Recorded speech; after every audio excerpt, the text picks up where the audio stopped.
The Speaker 1 week ago admitted that she planned to sabotage and put people out of business simply for her own political beliefs.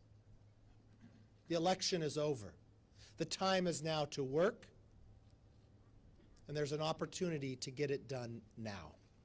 I know more than 40 times you said no, but today we hope that you will say yes. How many more businesses have to shutter? How many more dreams have to be shattered? How many more people have to be laid off before Nancy Pelosi and the Democrats will act? I'll promise you this. The Republicans will continue to work in good faith, just as we put forth bills again and again that the Democrats have voted no on, just as we worked with the Senate and the White House, just as we know there's an opportunity to help those who need it the most and to stop playing politics. With that, I want to introduce our whip, Steve Scalise.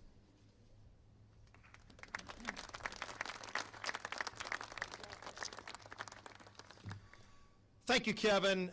I strongly agree with the comments that our leader just made.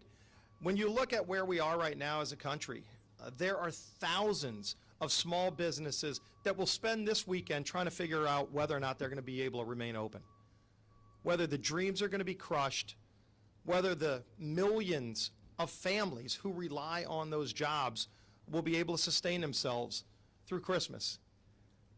And during that period, for months now, we have been trying to get a vote on a bill that everybody agrees on.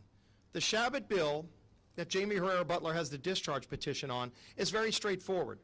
There are a lot of areas where we're still in disagreement, but one area where we all came together and passed the CARES Act was that we need to help those small businesses who are struggling and those families who are wondering whether or not they're going to have a job to go back to on Monday. We should not be leaving today without passing that Shabbat bill. If it was put on the suspension calendar, it would get, I'd suggest we would get over 400 votes on that bill. There's wide bipartisan support. And yet, as we see, Speaker Pelosi continues to play games. She admitted the other day, as our leader pointed out, that one of the reasons she won't bring up bills like this is because she's waiting for a new president. These small businesses don't have the time to wait on a new president or some political game by the Speaker before they make a decision on whether or not they will close for good. We've already lost over 100,000. We've already lost over 100,000 restaurants in America that will never reopen. A third of every single small business in the entire state of New York is gone for good. This is a real issue that we don't have time to wait on. There's a long list of areas where we are in disagreement. Every time the President or Secretary Mnuchin or Mitch McConnell put out another plan on the table, all Speaker Pelosi does is says no. She doesn't come up with an alternative.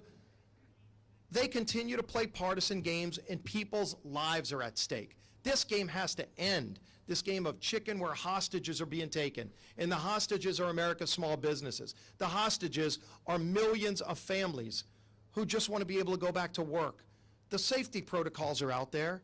You've had some of the smartest minds in medicine say there's nothing wrong with having safety protocols where you spread people out and have outdoor dining. And yet you've got some of these governors across the country that are telling you you can't go to your local restaurant, yet they're going to their favorite restaurant. That hypocrisy by these Democrat governors and mayors has to come to an end. It has to end now.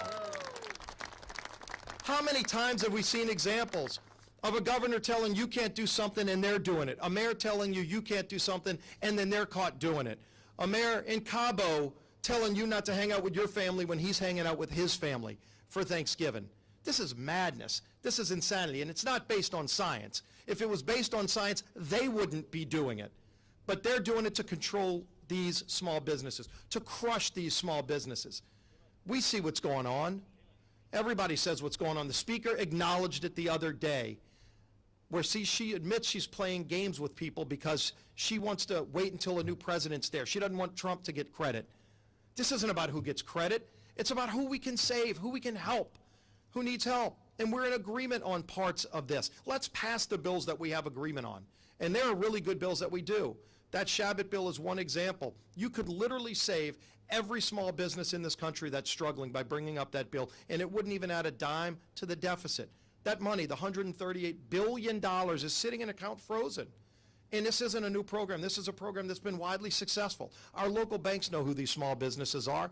They need the relief now. They can't wait another week. I've been telling the majority leader in our colloquy since September that this bill is out there and has wide bipartisan support. And they don't deny it. They just point to all the areas where we disagree while they're holding these small businesses hostage. The game has to end. They need to bring this bill to the floor. And we're calling on Speaker Pelosi to bring this bill to the floor to save all these small businesses who are dying on the vine and need this relief. They need the relief today, not next week, not next month, not whenever Pelosi decides to stop playing games. So that's what we're calling on the Speaker to do. Bring up the Shabbat bill. Let's give the relief to these small businesses who need it now. Let's save those millions of jobs so that they can have their Christmas like we want everybody else to be able to celebrate this Christmas season. And with that, I'm going to bring up our conference chair, Liz Cheney.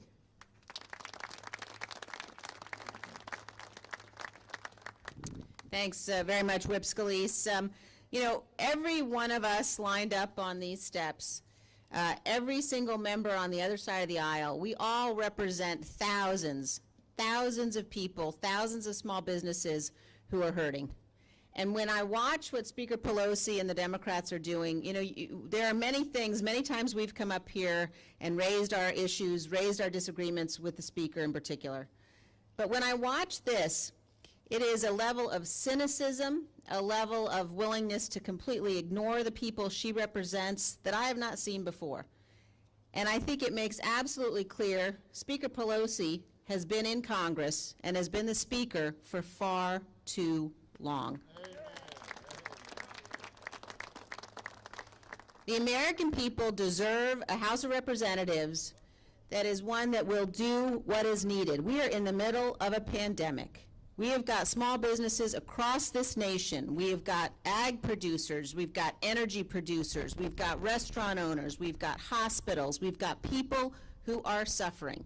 And the Speaker of the House seems to think that this is all about sitting in back rooms, negotiating deals, scoring political points. When she finally says the quiet part out loud and admits she actually is doing that. She actually has delayed getting help to the American people because she was waiting to see if Joe Biden would get elected president. That is what she's doing. Every single American, every single member of this House, particularly every single member of her party, needs to answer the question, and I hope you all will ask them.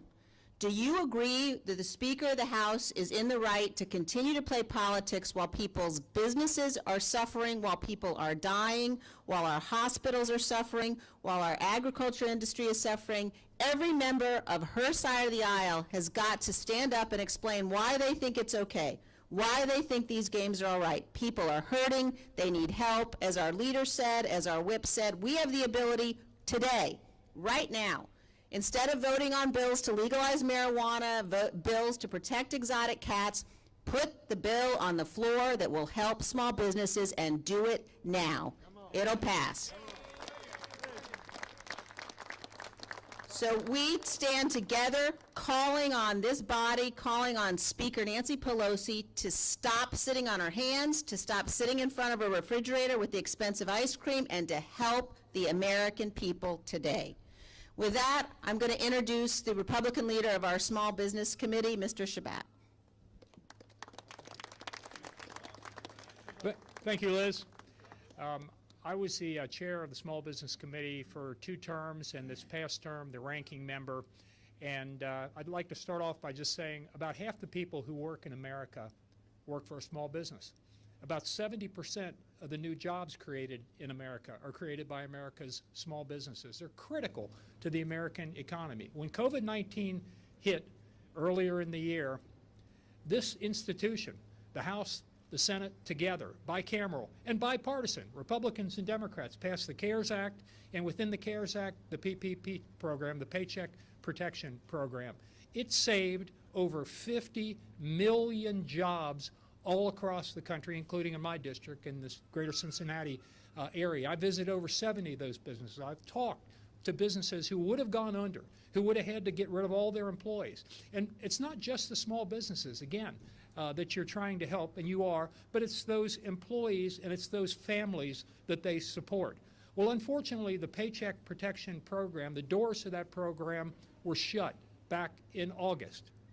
And all we need to do is to pass legislation to reopen those doors, to give small businesses who didn't get an opportunity to get one in the first round for whatever reason, or a business that did but has revenue decreases of 25%, meaning they're really hurting and need another loan, give them access to those loans again. We don't even have to put any more money in the program. There's already approximately $135 billion just sitting there that we could help these businesses and save those jobs. But as already been mentioned, the Speaker Pelosi, we all suspected that she wouldn't bring this up for a vote because even Democrats were for it and all the Republicans were for it, wouldn't bring it up for a vote because if it passed, it might help President Trump in the election. We suspected that, and then she basically confirmed it recently. It's outrageous to think that politics are standing in the way of helping those small businesses and, most importantly, helping those employees and those families who depend upon this. So I want to thank our next speaker, Jamie Herrera Butler, for her leadership on the Rules Committee and introducing the discharge petition, which would bring my bill, H.R. 8265, to the floor and actually put those Democrats who said they'd support it on the line with all the Republicans and pass this for those small businesses who so desperately need this. So, Jamie, you want to come up? Thank you.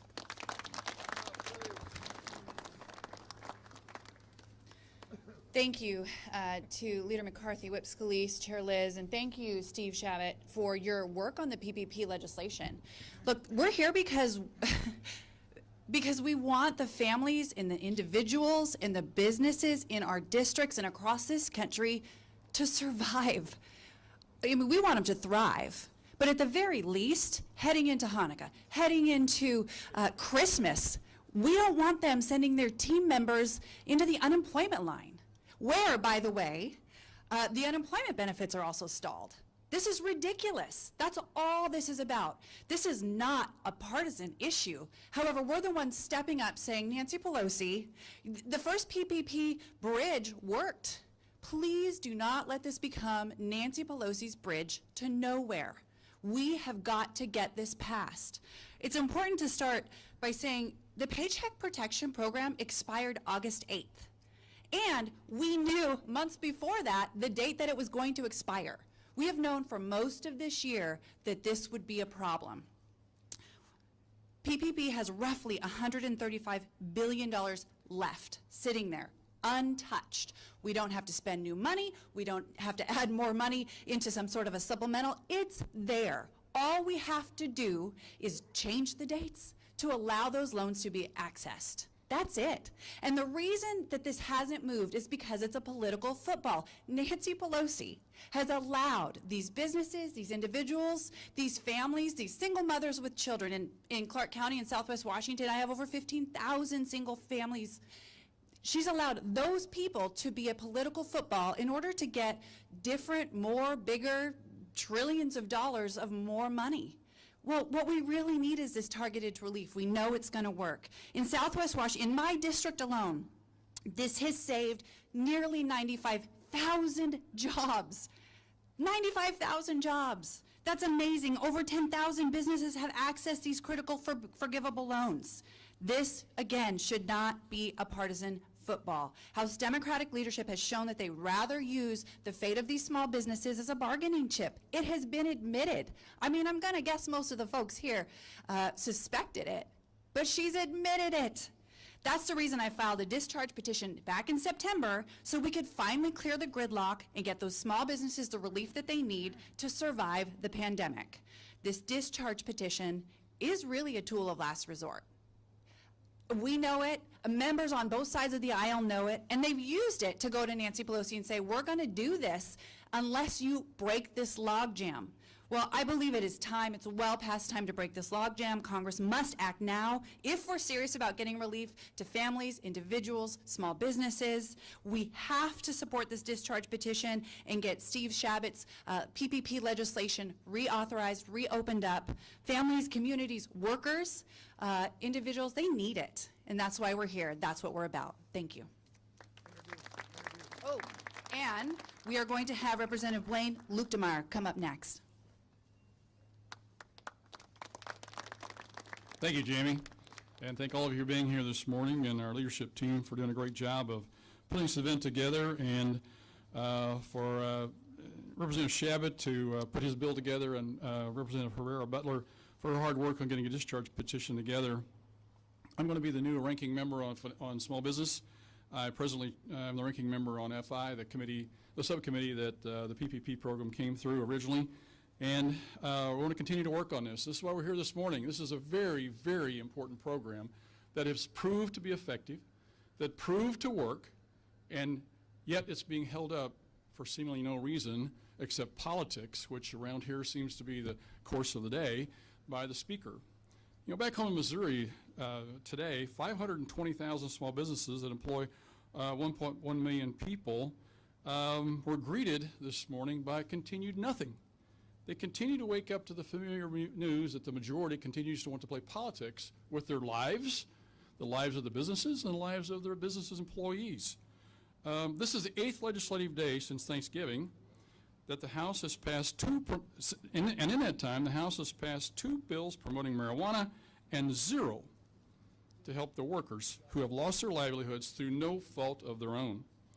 Meanwhile, governors on the coast are taking a break from their private dinners and book promotions to shut down small businesses and independently owned restaurants, only to watch those customers walk into Walmart, sit down without a mask, and eat a lunch without incident. The hypocrisy of that is breathtaking. I would say the Speaker simply does not understand the real world and effects of bad policy. Just this week, as we've mentioned a number of times here, she's proudly announced that she knew exactly what she was doing when she blocked the PPP vote for more than 40 times over the last several months. She was intentionally increasing the pain on small business and their employees with hopes of tanking the economy and hurting the president's election chances. Ladies and gentlemen, that is not leadership. That is not serving our country.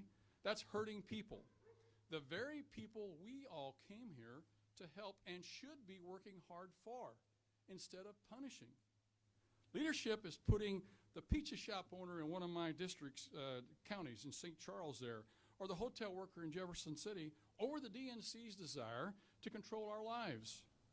Leadership is Steve Shabitt and Jamie Herrera Butler writing a bill that is supported by the members of both parties and pursuing every option to deliver relief to small businesses and tens of millions of people.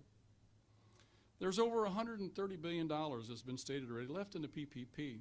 We should be targeting that money to the industries and businesses that need it. We now know, as a result of the last several months, exactly which businesses we need to be helping, where the biggest pain is, where the biggest struggles are, and those employees of those businesses. We know where that is. We can target this relief. The money's sitting there. What are we doing? Nothing. Continue to play politics with all this. Enough is enough. I think we need to stop attacking the economic freedom that this country is built on. We need to stop attacking the work ethic that makes us the most successful nation on earth. We need to stop attacking the livelihoods of the people who sent us here to work for them. And American small businesses and the American people deserve so much more. With that, thank you very much, and I think Chairwoman Cheney is going to come and also do some more further introducing of folks. Thank you.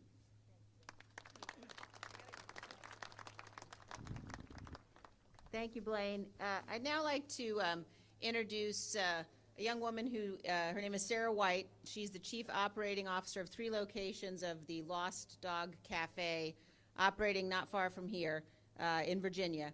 And she's going to talk about the real-world impact of the decision by the Speaker not to move forward on the needed assistance for the American people. So with that, Sarah, I'd like to introduce you.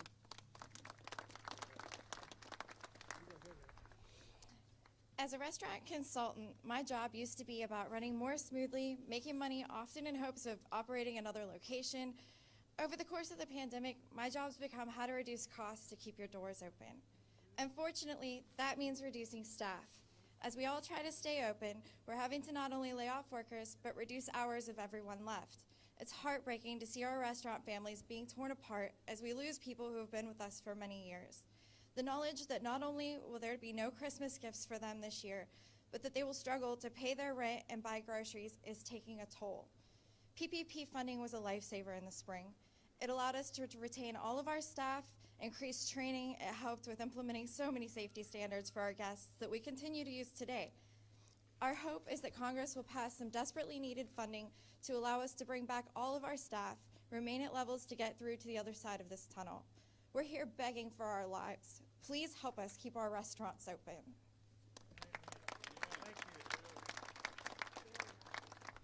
Thank you, Sarah. And just to remind everybody, where does the money go? To the employees. It provides them to be able to go forward. It goes to the small business, pay for rent, utility.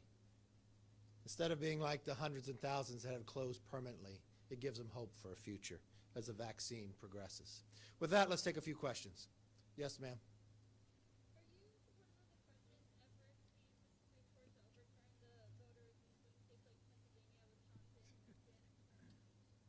The president has a right for every legal challenge to be heard. He has a right to go to the Supreme Court with it, yes. Yes, next question.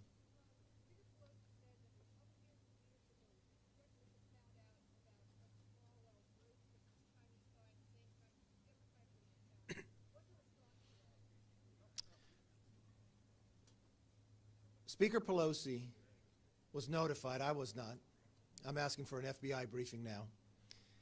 But if she knew and maintained Swalwell on intel, wrong. He is a national security threat. He was put on in his second year. I will tell you, as a leader, Intel Committee is treated differently. Why? Because those who serve on Intel get information that members do not. For the Republican side, the Republican leader appoints there. For the Democrat side, the Democrats appoint there. And to spend the last 4 years in Intel worried about foreign intrusion, Adam Schiff knew as well.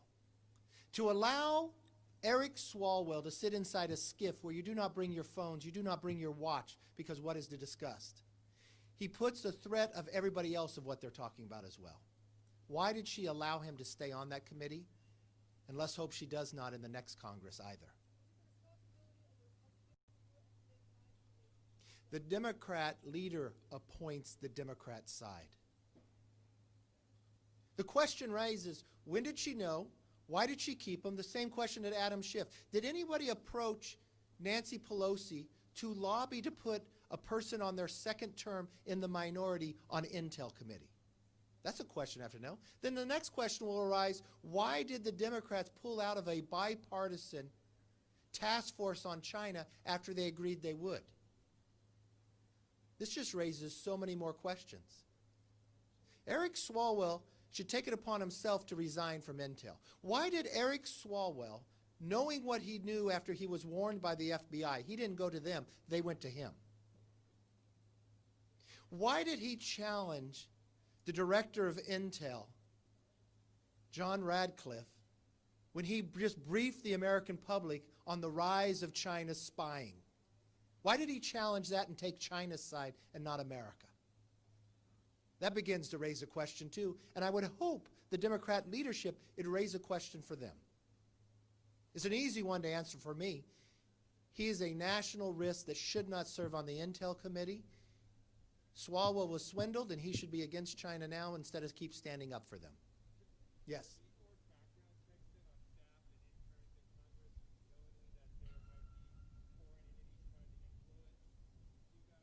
You get briefed about it, but if you're on the Intel Committee, I think that would be appropriate. You know what's interesting to me? This individual actually bundled money to help him get elected. This individual within a China spy went as far down into mayor's offices as well. This is something that you have the director of Intel, John Radcliffe, warn the American public about as true, but the only person that went to challenge it and to take China's side was Eric Swalwell. Yes, ma'am.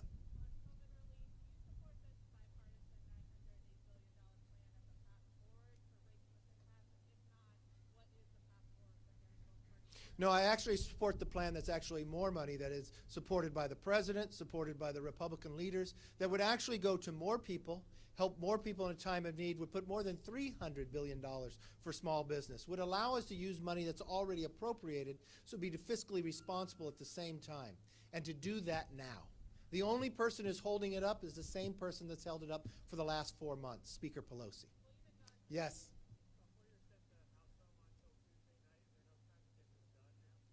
Yes, it easily could get done.